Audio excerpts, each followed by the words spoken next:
Баршаңызға қайырлы күн, сіздермен әсел.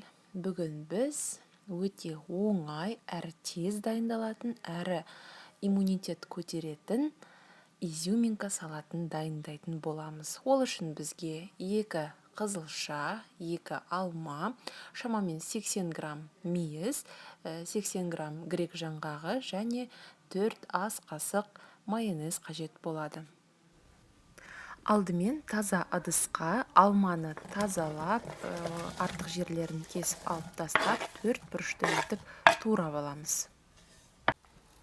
Дәл солай қайнатылған қызылшамызды да 4 бұрыш етіп турап, салатымызға қосамыз. Содан соң мейізді жақсылап жуып, кептіріп, салатымызға қосамыз. Сондай-ақ грек жаңғағын ұнтап, оны да қосамыз.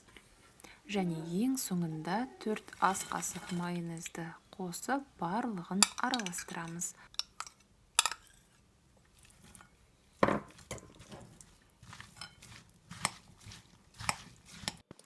Мінекей достар, біздің салатымыз дайын болды.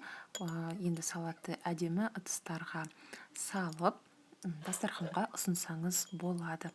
Қымбатты достар, менің каналыма тіркеліп, лайк басып, комментарий қалдыруды ұмытпаңыздар. Алдағы уақытта сіздерге қызықты видео рецепттерді түсіретін боламын. Менімен бірге болғандарыңыз үшін алғысым шексіз. Баршаңызға сәттілік тілеймін.